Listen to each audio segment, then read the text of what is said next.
Hello friends, welcome to this fifth and final installment in our book study of Drops Like Stars. Today, as always, I have my oversized book, and my oversized coffee, and my oversized candle, which, can I tell y'all a secret? I hate this candle. I hate it. I bought this candle, it was way too expensive. Bought it off a teenager doing a fundraiser for their school. And candles. And do you see how much smoke this candle produces? I don't know. Can you see this? All the smoke coming off it? I have to take this outside to put it out. Because if I don't, the smoke alarms go off in the building. Because of how smoky this candle is. Also, you know, candles and smells, like, this isn't a good smelling candle. When my arm was twisted to buy a candle for this school fundraiser, the smells were like cookies, or flowers, or fruit, like tropic sunrise, just ridiculous things that I don't want my office to smell like. And this one was marketed as, like, the manly candle. It even had a name that was, like, Masculine Midnight, or something like that. And it smells like, and it's got two colors in it, and it's two smells, and the smells are, like, cheap cologne and aftershave. So, the candle is purely here for looks. And if we do this again, I'll find another candle. So let me put it in its place, and I'll turn the books so that you think I'm very smart and interesting. There we go. Be impressed by my fancy books. So that's there to give us a sense of space and location. Today will be the last of this series of your dyslexic pastor trying to read a book out loud to you. If you want to do another book, let me know. This is one of the ways that we're keeping in contact and keeping growing together during this COVID season. But as always, I will be reading the book and showing the pictures. If you have the book and you've read along, you can skip to the end to be a part of the conversation. And of course, comments below to talk back to me. This posts on our social media and my YouTube.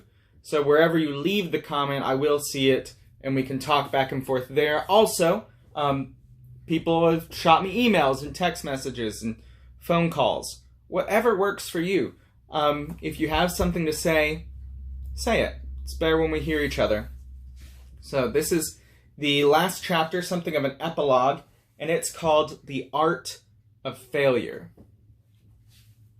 David Bales and Ted Orland, in their book Art and Fear, tell the story of a ceramics teacher who divided the class into two groups. One would be graded on how much they created in a designated time, while the other group would be graded on the quality of the one work they turned in. In the end, it was the quantity group that ended up producing works of the most quality.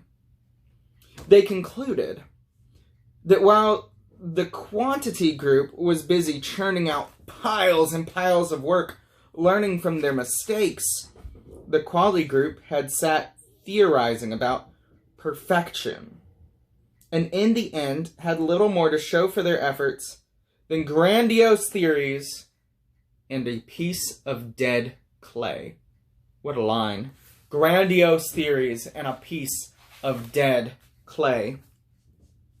This isn't true just of ceramics classes.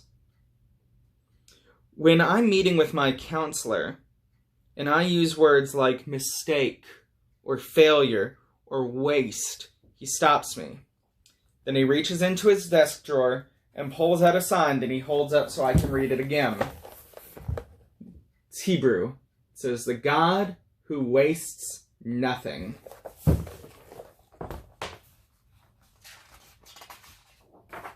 I need one of those in my office.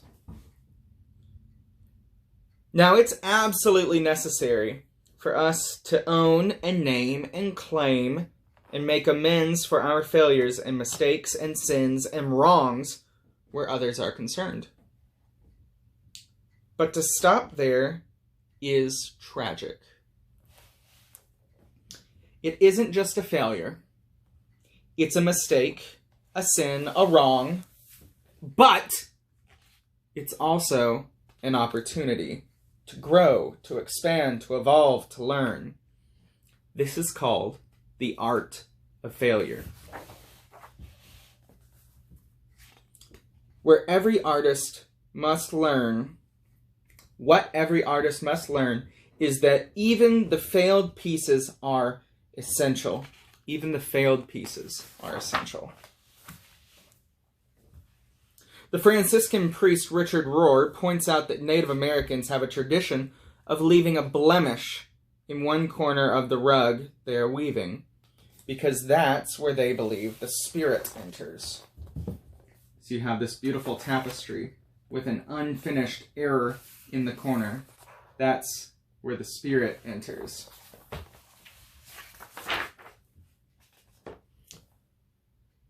I can relate to the rugs. I want desperately for things to go how they're supposed to, which is another way of saying how I want them. Ouch! I feel like that was directed specifically at me. In COVID season, just the way it's shaken out on staff here is that I'm the young person who knows how to work computers.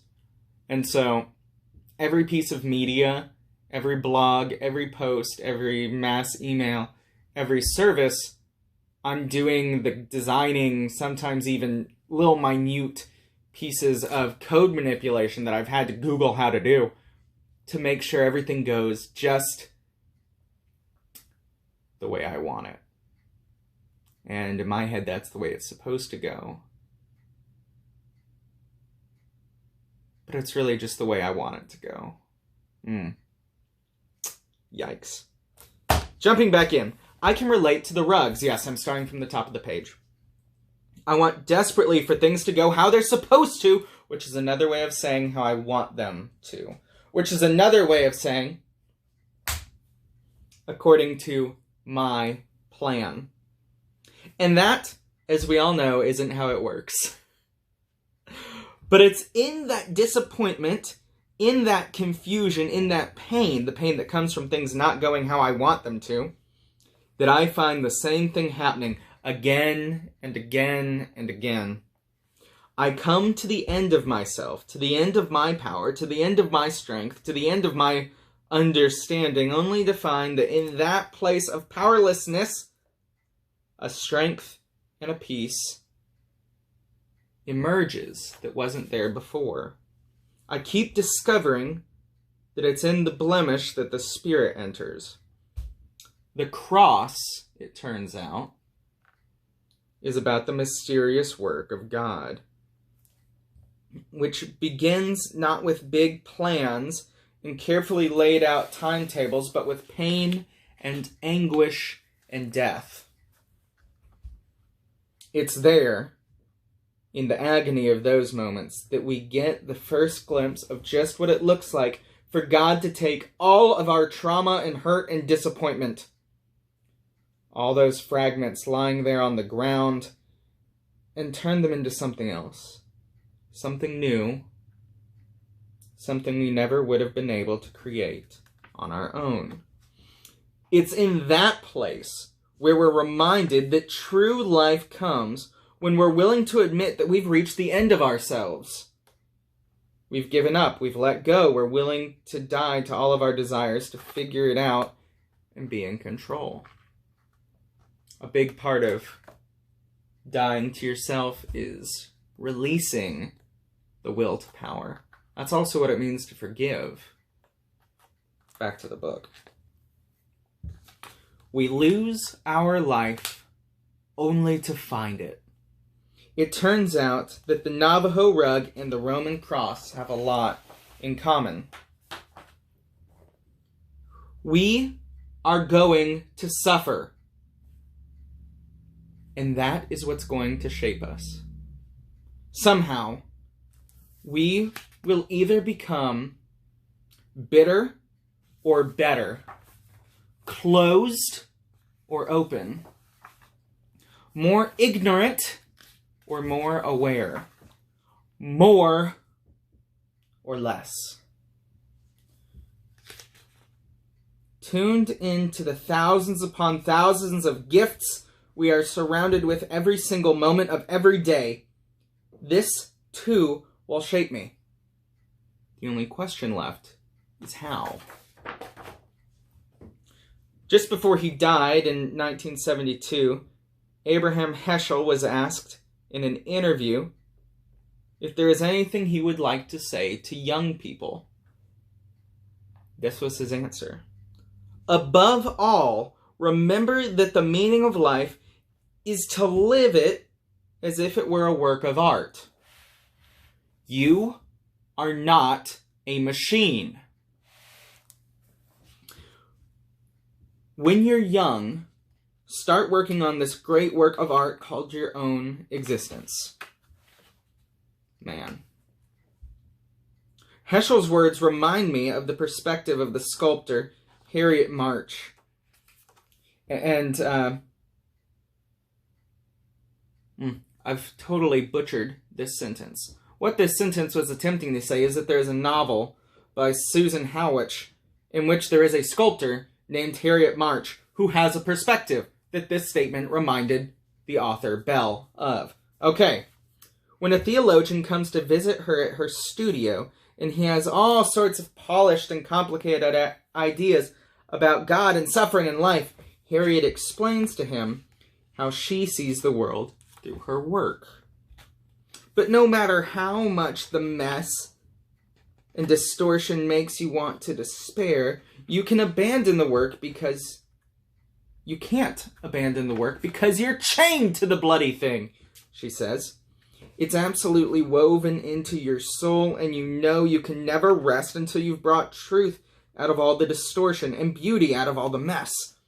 But it's agony, agony, agony, while simultaneously being the most wonderful and rewarding experience in the world.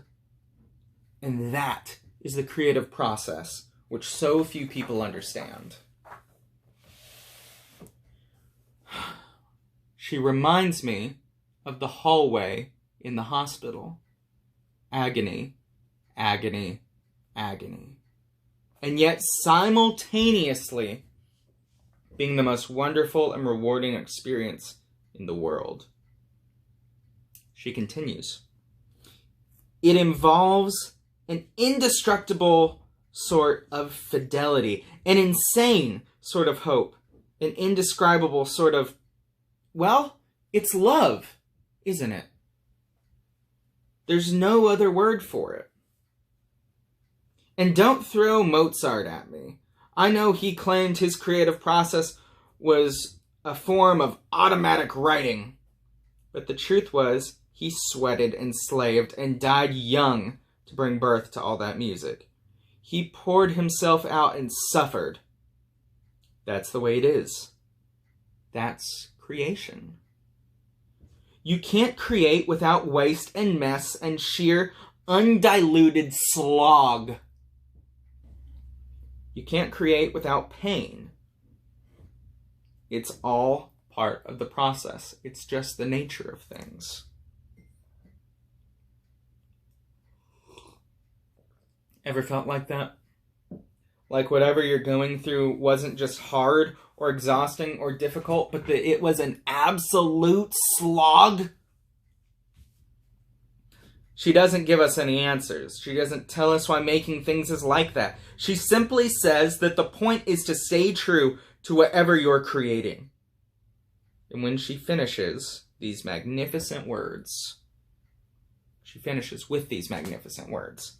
So in the end, every major disaster, every tiny error, every wrong turn, every fragment of discarded clay, all the blood, sweat, and tears, everything has meaning.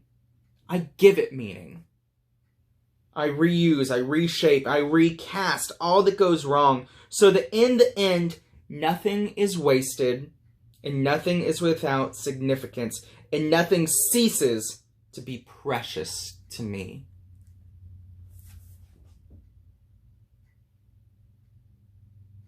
At the end of her speech, I have a question.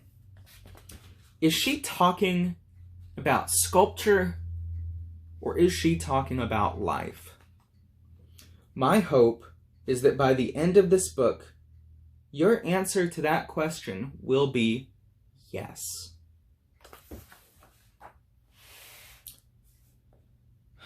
Several years ago, my 3-year-old nephew and I were standing in the front of a large window watching it rain. He starts saying, "Stars, stars, stars." I turned to my sister-in-law and asked, "Why does he keep repeating stars, stars, stars?" She answered, "He thinks that when raindrops hit the ground, for a split second they look like stars." I'd never seen it like that. May you see drops like stars. The end.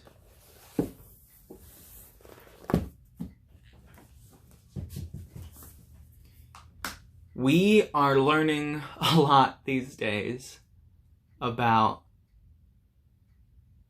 the mess and the slog. Here's the discussion questions from the publisher. When Bell talks about mistakes or failures, his counselor holds up a sign that reads in Hebrew and in English, "The God who wastes nothing." How do you interpret that sign? What in your life do you feel might have been wasted? What might be wasted right now?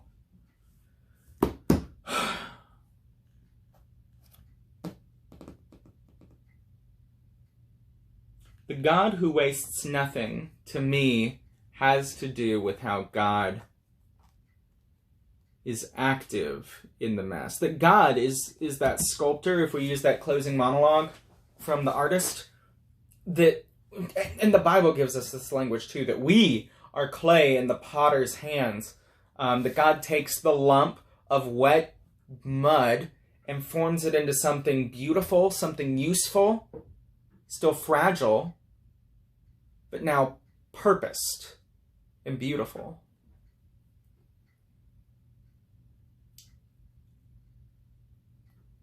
I am exhausted these days. I frequently wonder how useful or meaningful any of my work currently is. If any of the things I have to say are valid in this time. I'm trying to find ways to answer the questions that people are actually asking. I don't know if it's working. I trust that somewhere between the work of the church and the receiving of the church, that the Holy Spirit intervenes and takes the slog and the mess and forms it into something beautiful and useful. How about you? What are you doing right now in the COVID world that feels like a waste? Or maybe just time feels wasted? Days feel wasted? I've got a little one right now. She's almost 7 months. I know how she changes overnight. If I was separated from her right now, it would be brutal. Bell recounts how Native Americans leave a blemish in the corner of each rug they weave because they believe that's where the Spirit enters. Why might imperfections be the place where the Spirit gets into you? When I read that section, I thought that he might go on to talk about, I can't remember what it's called, but there's a Japanese practice of taking broken pottery or ceramic and putting it back together with gold, using gold as the glue. The practice values the uniqueness of the cracks as part of the inherent beauty of the piece. So you have this beautiful ceramic vase and it shatters. You reconstruct it and it's binded together with precious metals, showing off, gilding the broken places because they are part of the story too. A lot of times failure can be our call to action. We only change because of discomfort a lot of the times. Maybe that's how God allows us to grow. This goes back to the nothing is wasted. Throughout the Bible, we see God encountering people in disaster and spinning good out of it. That God doesn't do the bad thing to the people, but when the bad thing happens, that God weaves a story with it and brings something beautiful out of that reality. That question again was, what in your life do you fear is wasted?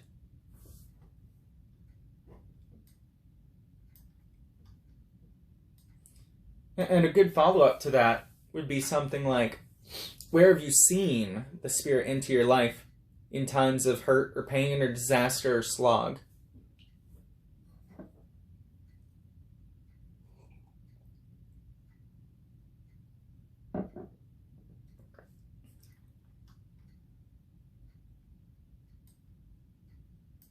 Have you ever thought of your suffering and brokenness and fear and these bad experiences? Have you ever considered that they could be something that God is making you out of? That's the next question. My answer to that, here's an arrogant statement, is yes. Because probably of my investment in studying these stories, I look for that. Sometimes I get real arrogant early on in the process about it. Like, all right, something bad just happened to me. I can't wait to see what good God's going to do out of it. And it reduces God to a vending machine. Like I can put my token of my itty bitty insignificant hurt into it, and God's going to pop something good and wonderful out at the bottom. Like, I deserve to be rewarded for my pain. Like, I'm special. It's easy to think like that when you're in the moment that... Alright, soapbox. A lot of people like to say everything happens for a reason. I don't say that, because it doesn't. And if everything happens for a reason, that means the whole world is a story about you. And it's not. A lot of times we look for meaning to just be handed to us. Like, something bad happens, so we want to know why. And a lot of times the why would only make sense if it only had to do with you. But that's not how community and life in the world works. This Sunday, the 19th, it's April 19, we're still here. This Sunday, the 19th of April, Pastor Jim's sermon includes a quote from one of my favorite philosophers, Soren Kierkegaard. Kierkegaard is an early existentialist, which is a movement that the church hasn't always gotten along with. Existentialism kind of claims that nothing has inherent meaning. There's no meaning to anything. You have to make it mean something. Kierkegaard gives us the idea of the leap of faith, that sometimes you can't see meaning to something. And sometimes when God calls us to behave in a certain way, you have to, his term would be teleologically, suspend what you know to be true and jump to, because God said, do it, you go. And in the going, you find and you give meaning to the action. That's a vast oversimplification. But we discover meaning. It's not just there. We have to sculpt it. We have to take away the parts that we don't need. Sometimes we have to add things. But it's work, and it's slog, and it's mud, and it's dirt. And eventually it's beauty.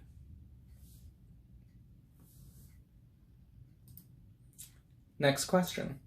We will suffer, and it will shape us. You will either be bitter or better, closed or open, more ignorant or more aware.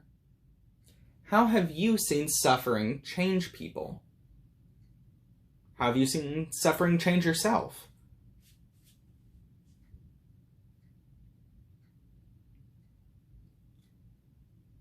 A lot of times I'm not better. I've often chose bitter or smaller or more aggressive in response to being hurt. Especially with church hurts, it's really easy to get bitter when you feel like the church has wronged you. But also, a lot of the times when I have... Oh, look at that, I was about to say it. I was going to say failed. A lot of times when I have failed or wasted an opportunity to grow from a painful experience, God has not allowed it to be wasted, and later I've been able to help guide, lead, counsel someone else through a similar experience by showing them the path I went on that didn't lead anywhere I wanted to go. When have you seen suffering change someone, and when has suffering changed you?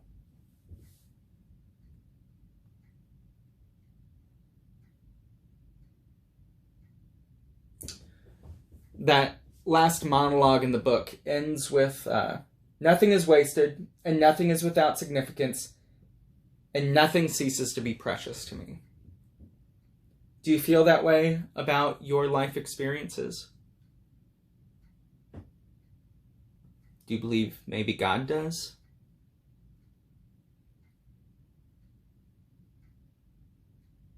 It's a very stoic idea to try to be grateful for hardship. And maybe a little cliche. There's a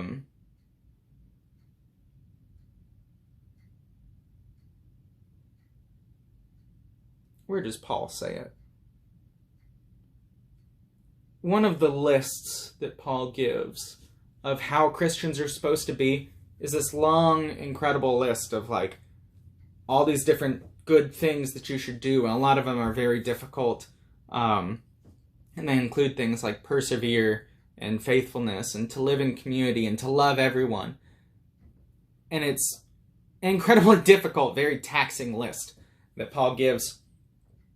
And it's like he anticipates the question of how am I supposed to do this, and his answer is pray without ceasing.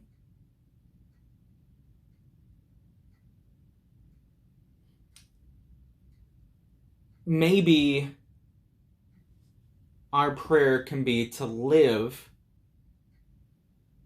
in our moment of strangeness and fear and suffering, and we're all candidates for death right now. These are strange times.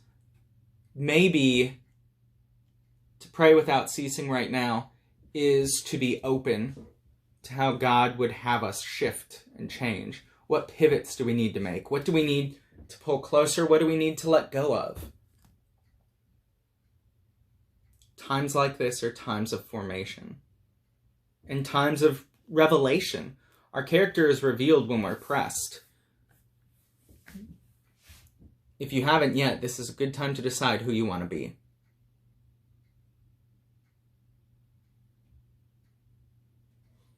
Are these times to you precious? What could God want to do with them? That's Drops Like Stars. Thank you for joining me for this book study. Leave comments below, either on YouTube or Facebook or Twitter, wherever you find it, and I'll respond, and we can talk to each other that way. This has been a wonderful experience for me. I hope it's been good for you. Let me know if there's another book you want to attack. There's a few that I'm thinking about Let me know if this is something we should keep doing. I'll see you around. I look forward to corresponding with you soon. Grace and peace. I need to put out this